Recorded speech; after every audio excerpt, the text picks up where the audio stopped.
Hi, everybody. It's Chris Bleiberg, the director of the National House of Prayer, coming to you today from Damien Kurk's, MP Damien Kurk's office here on Parliament Hill. Damien is the member from Battle River Crowfoot in Alberta.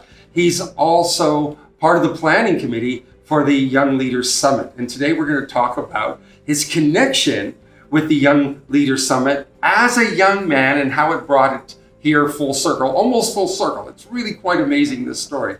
So anyway, Damien, it's so awesome to talk to you today. Can you just say what motivated you to take the initial step to becoming a part of the Young Leaders Summit? Thanks, Chris, and very, very pleased to be able to join you and talk a little bit about the Young Christian Leaders Summit. And yeah, it's one of those steps. And of course, you know, as a Christian and as a leader and as now as an MP, you look back and see moments in time where you can say, oh, that helped put you on the path that led to being elected, led to various things in life.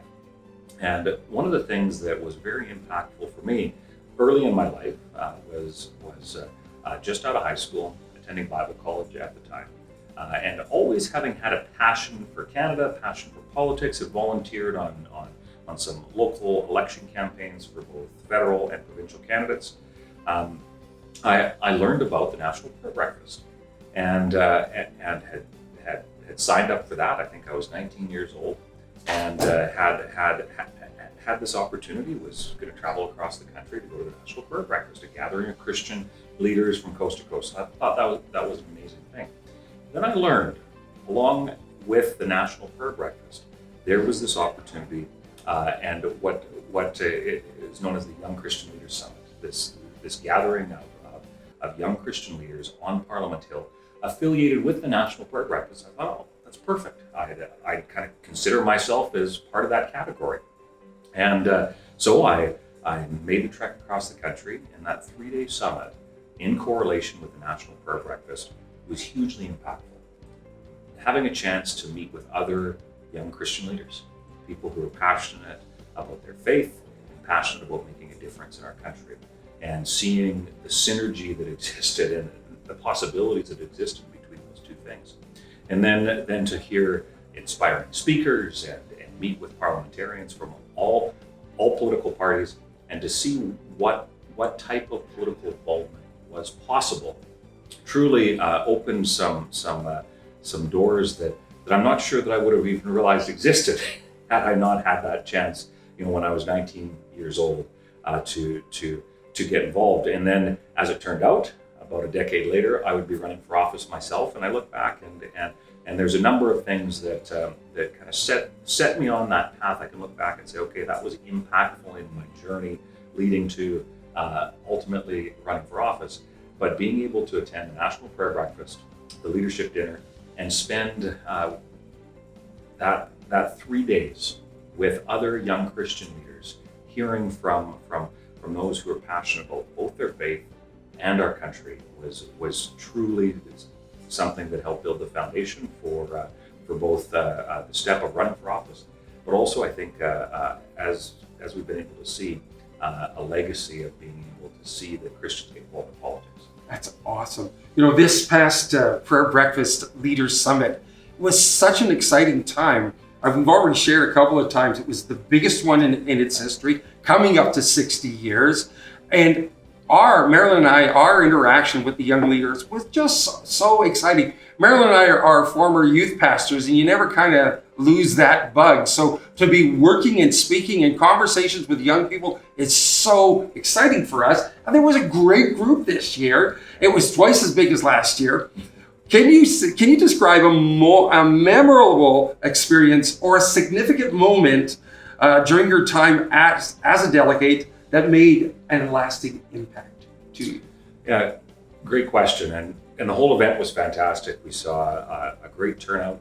And too, it was interesting because like my experience when I was 19, it was interesting how many last minute registrations we got, because people only after registering for the prayer breakfast realized that this existed. Yeah. And so very exciting to see that there's so much that we can build on.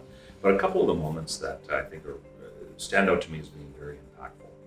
is when having some chats with some of the attendees of the Young Christian Leaders Summit in the at the registration table, a few familiar faces, those who had been there last year, and a few new faces, and hearing how in those who had been there before, the growth that had taken place from last year to this year was truly inspiring. That's awesome. And to know that God is working in their life, but also to hear that their passion for being involved in government, praying for government, and the potential that they are interested in one day running for office. It was in that those casual conversations in the registration line reminded me about how important this summit is in correlation with the other events around the National Prayer Breakfast, and truly was again one of those moments where you can say, okay, I hope that this is one of those crossroad type moments where people will be able to look back. And then the second thing that really stands out is when we had a chance to do the panels, and I appreciate you and Marilyn being a part of one of those. We had, I think, 6, if memory serves correctly, different panels, and to hear the questions, to hear the engagement, to hear the passion that exists for our country. Again, it's one of those things where you look and you listen at the young people that were involved, and it was truly inspiring, and gives me great hope and confidence in our nation's young people and the impact they can have in public policy and in our country. It's truly one of those things that's sometimes hard to articulate, but when you see it happen, you just sit back and say, wow. Yeah. Stay tuned for part 2 of our interview with MP Damien Kurek next week. I'm Chris Byberg, the director of the National House of Prayer, and we will see you next time. Bye for now.